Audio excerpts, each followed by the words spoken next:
Hey sports fans, Greg Medford from Medford Knife, MKT USA. What's going on? Man, it seems like I forgot why I got off YouTube.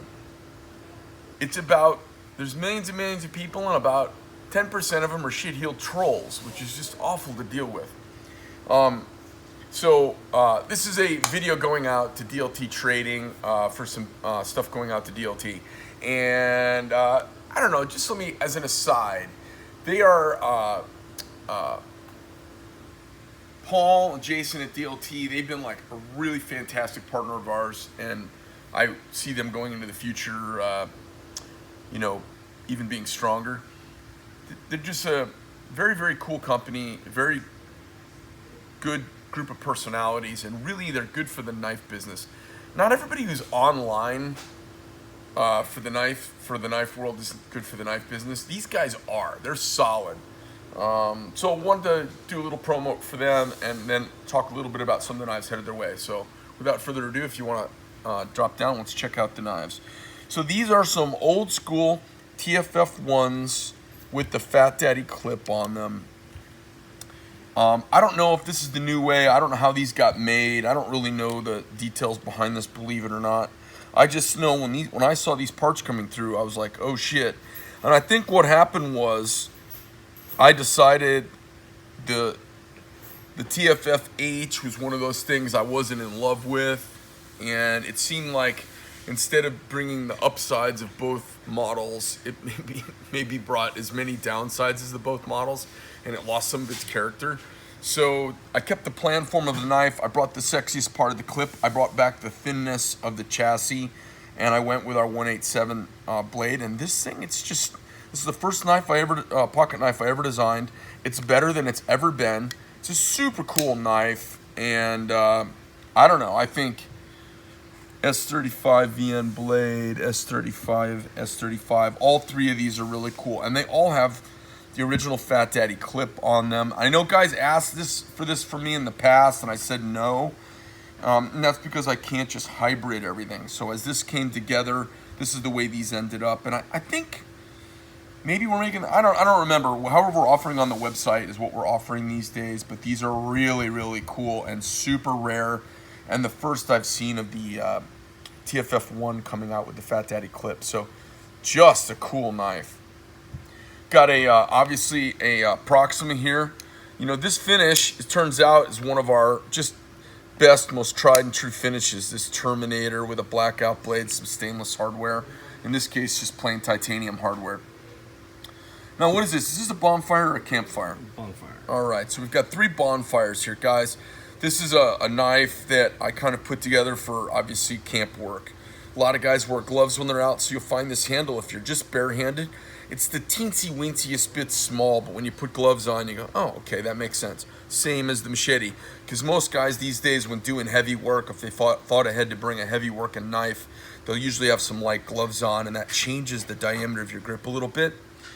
Cool thing about this knife, it's got a helical grind, which is something that I've never really seen anybody else do, but it's something we do. We actually take doing a hollow grind and we decrease the panel height at the top. So this is not an accident. So let me draw you guys a picture and show you something. If you see a knife where the blade goes like this, for instance, and you see the grind, however they plunge in, and the grind comes and the grind goes at a straight line. And then you see another grind at a straight line. And then you see some weird, really wide edge down here. What this is somebody's doing fixture grinding. They're actually, pan back up here. They're actually bolting the knife to a fixture. And then they're on a platen at a fixed angle and they're grinding. Nothing wrong with that. When they've got a curve like this, they can't wrap around the corners. So one of the reasons we've always left our finished grind striations, it's been a tiny little bragging right of me and my crew and guys that I trained to grind, that a guy in the knife business can look at this knife and in 1 second he goes, oh, this is a handmade knife. The rest of the world doesn't know that. Because on all forms of fixture or production grinding, the grind striations are all going to be parallel to one another. There, as of yet, are no machines that'll dynamically wrap a knife around a corner while it's doing a compound curve to do drop point blades. That has to be done by a man or woman, albeit probably a little butch. I'm sorry to any of you lipstick hotties out there who are making knives that I just accidentally in it. There's nothing I can say anymore that doesn't cause some sand and some vaginas somewhere. So, so when you look at a knife like this, when you see this kind of stuff going on, especially when you see like a grind and then you see a really wide polished edge, that's generally somebody who is not freehanding the knives, and it's the way for them to use some style to try and get around fixture. Now, I've heard guys in the knife business absolutely, like master makers, completely bag on dudes doing that. I don't really bag on dudes doing it. I just, like a fat girl's a fat girl and a skinny girl's a skinny girl, and somebody with smelly feet has smelly feet. And when you see straight lines that don't contour the blade, it's fixture ground. All there is to it. Now, if you're dealing with somebody who doesn't have the capacity to freehand grind, then they're really not that good of a knife maker, and maybe you want to support them and maybe you don't. Up to you. But that's just the truth. That's not a judgment. That's not subjective. It's objective. We do these hand ground, turn the corner style knives, and that's why I've got this kind of organic drop point, rolling kind of style to my thing. If you look at our knives, the style across the board, my style of blade making doesn't lend itself to production mechanized grinding. If you do production mechanized grinding, you will make so many compromises, and at some point all of your blades will look like all of the big production companies you know. They'll look like Benchmade, or they'll look like Spyderco, or they'll look like SOG, or they'll look like this company, or they'll look like that company. At some point, the reality and physics of fixturing and grinding on the current machinery available to the industry it will beat you down, wear you down, and if you're a good designer, you will begin to design your implement to the limitations of your tool. And that, you'll see that because we hand make, our knives have kind of a different look to them because we hand make. I'm not constrained by mechanization. What does constrain me is how many a month I can make. I'm constrained by that because it takes a year and a half to make a decent grinder, to train one. Oh, anyway, I don't know. Why did I get on that? Do you know why I started talking about that? Or your arm shaking? It was the grind. No, it was the grind. Okay.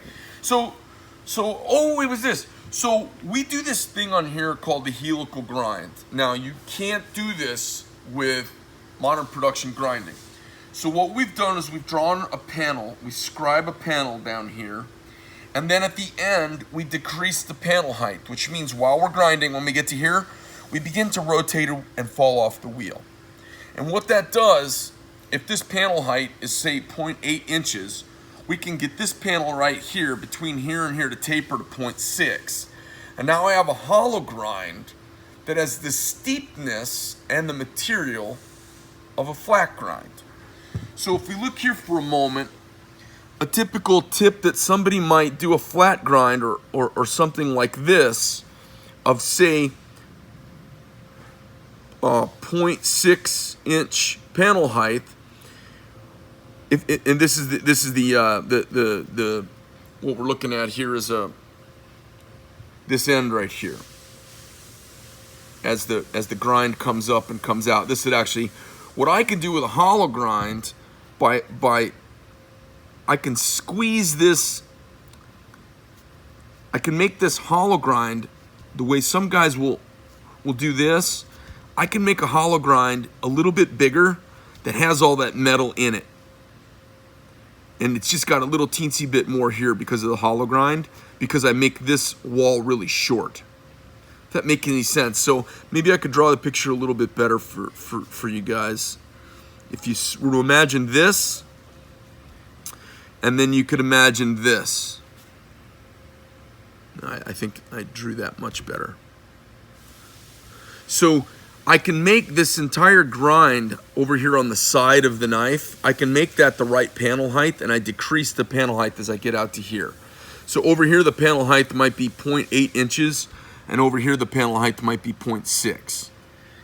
And what I get to do, it's a little bit of a trick, but we call it a helical grind because you grind your turn around the axis of the radius that you bend at the end. It's a lot of turning. It's really complicated. It looks like nothing. It almost looks like an accident.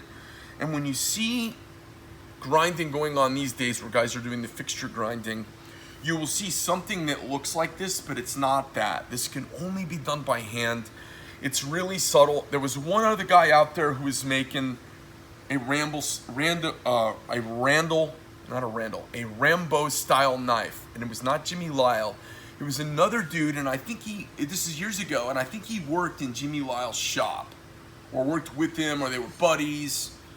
But he was making some daggers with this twisting grind on it.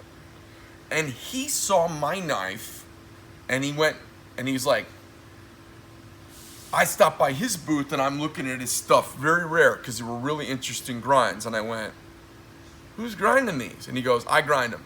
I said, every one of them? He goes, yeah, me and one other guy. I said, how long did it take you to train the other guy? And he says, oh, he's been with me for like 10 years. And I said, I call that a helical grind. And he said, he just kind of looked at me. We were like two retards in an airport hugging. He said, oh my God, I can't believe you noticed that. I'm like, oh, well, I hand grind knives. And he goes, nobody ever notices it. He goes, I have to explain it. And when I explain it, he goes, I see that deer in the headlights look in people's faces. And I said, yeah, I know. I go, but it's just science. And he goes, I know, it's just science. So it's kind of funny. I forget who the guy is. He's a really nice guy, and he made lovely knives. And I believe, and guys, I've talked to a lot of knife people over the years.